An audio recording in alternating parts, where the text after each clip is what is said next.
Well, hello ladies and gentlemen, and welcome to Rider Ramblings. Been a bit quiet for the last couple of weeks. I've been trying to service the black bike, the NT700, and fix the problem with the cooling system and so on. And it's proving, how can I put this, interesting. The cooling system I found was leaking, and so I bought a new hose, and also the reason for the overheating was the thermostat wasn't operating properly. So I got a new thermostat and a rubber gasket to go around that. And I thought, well, we're going to give it a service anyhow. So oil and oil filter and other such niceties were sourced. It doesn't need spark plugs on this service.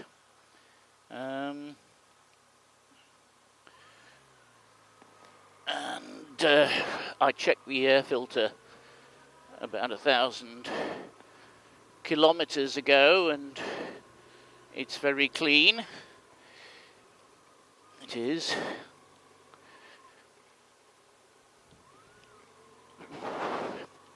So I decided not to replace the air filter. It's only about 3,000 kilometers since the last service, although it's about 18 months. So anyhow, we had all the pieces.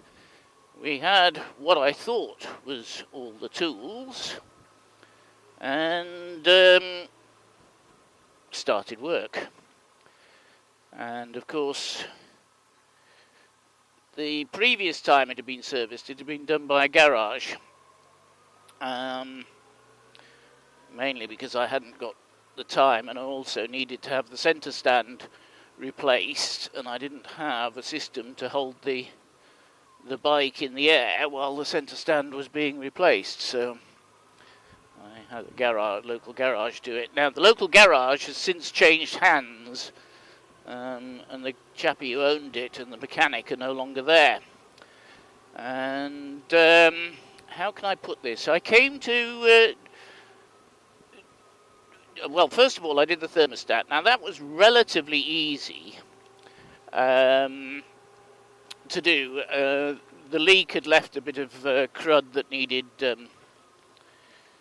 removing, which I did with a gentle brush, with a phosphor bronze brush or whatever. Got a lot of it off. But that was relatively easy, so I thought, well, I'll just flush it out with some distilled water and run the engine nice and warm for the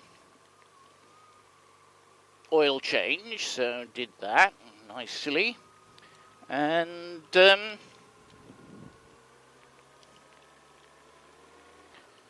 went to do the oil change. I should have realised, because the oil drain bolt was done up way, way too tight. I do mean way too tight. I don't know what torque he'd put on it, but it was certainly more than whatever it was supposed to be, 40 Newton meters or whatever. Is it 40 Newton? I can't remember. 30 Newton meters, something like that. I'll put the actual value below. And so that drained out nicely, and then I tried to get the filter off. Now I have various filter tools, including one of these. I don't know what do you call it. It's like a socket that goes over the end of the filter. And none of my tools, and I do mean none of my tools, would actually get the filter to move. They were all slipping. I have a chain filter remover. I have this what's it tool, the like a socket thing that goes over the end, and that was just slipping because I was putting so much pressure on it that it was just slipping round. And so in the end I decided I would put the screwdriver through the filter and remove it that way, which I've done on at least one previous occasion. And so I did that, and it started tearing the metal of the filter as I was trying to turn the screwdriver. Now the screwdriver is about 1/4 of an inch. The one I was using had a shaft which was about 1/4 of an inch thick. Yeah, we're talking, you know, this is not a narrow screwdriver. I decided to use quite a big one, and it was still tearing the metal. That's how much pressure I was putting on, and how. So in the end, I went to Norauto, which is the French equivalent of Halfords, and picked up an oil filter set of pliers as a sort of last resort before taking it to a different local mechanic that I've now found. But I managed to actually get the oil filter off with this, and I was putting so much pressure on the pliers, it was actually crushing the oil filter. That's how much pressure I was putting on it. But it did turn eventually, and it took quite a bit of getting it off. It certainly wasn't done up to whatever the recommended 26 Newton meters or whatever. Again, I'll put the exact figure. I think it's 26 Newton meters that it was supposed to be done. It was done much higher than that, or either that, or they hadn't put any oil on the O-ring, sealing ring on it, or whatever.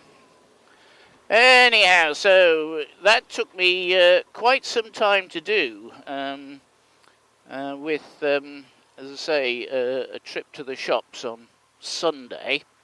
I'd spent about an hour on Saturday, hour and a half, but Madam wanted to go to the restaurant or something on Saturday, so I had to give that a miss.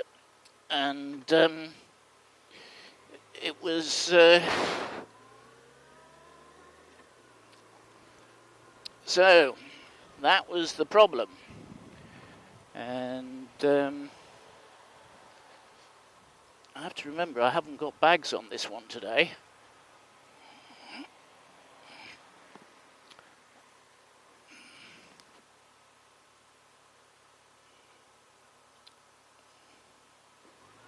And it is a bit slippy, actually.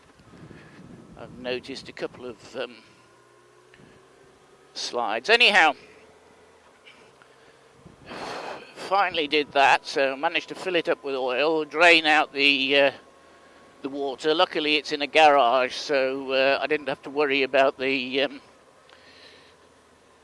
distilled water that I put in to flush out the radiator. As I say, I did test it, and it did actually, the fan fired up and then cooled it down sufficiently enough, so that seems to have fixed it. But I have a small leak and I can't trace it. Now, I'm not sure if this is a condensation leak or it's coming from that, or it's coming from somewhere else. I've checked the hole on the, you've got a weep hole thingy on the water pump, which is used to tell you if the water pump has gone US. And there's no sign of water coming out of there. And there's no sign of leaks on any of the other parts of the water pump or the drain hole or whatever. So it's not leaking up at the thermostat. I've checked that. So I can only think that it might be the water pipe between the two cylinders. That's the only thing I can think it might be. I think there's a water pipe in there. I haven't checked, but somebody didn't mention it. That's the only thing I think it can be. But, so anyhow, yes. It's been a bit of a saga, and I started putting the plastic back on. And there's a piece on the plastic that, of course, it does fit somewhere. And it is attached at one side to one of the pieces of plastic. But it just doesn't seem to attach to any other side. I can't seem to find anywhere for it to attach to. What it looks like it should attach to, it doesn't fit. There's a lip in the way. So I've obviously done something wrong, but what it is I don't know. So I shall be fighting with that this evening when I get back. Sorry, I'm going to get new tyres for this bike. We're off to Daffy, yes, Daffy Moto with one F, not two Fs. So we're off to Daffy Moto, and I'm getting a pair of what do you call it? Dunlop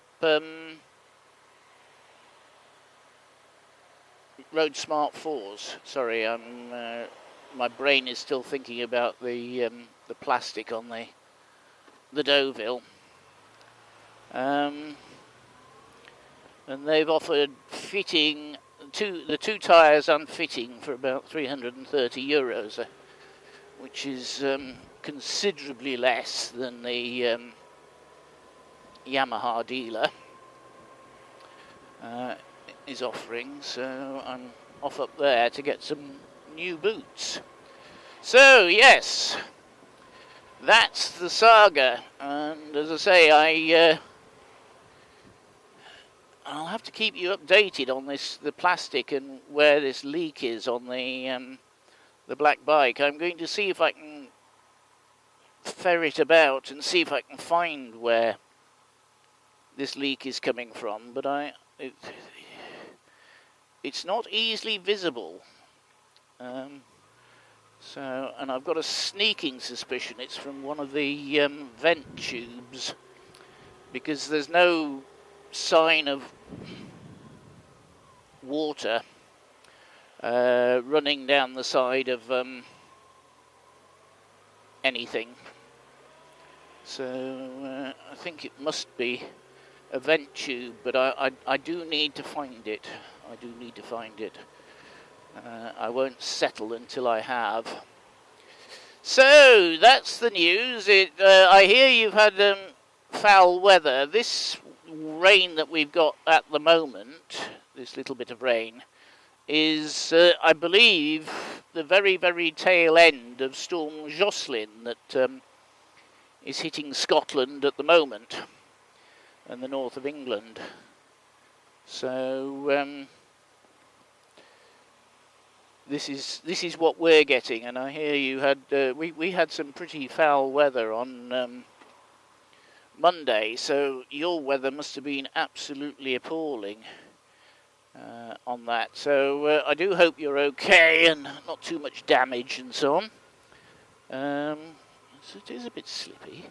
Can't see anything on the roads. Never mind. Yeah. So please like, comment, share and subscribe, and I'll see you next time.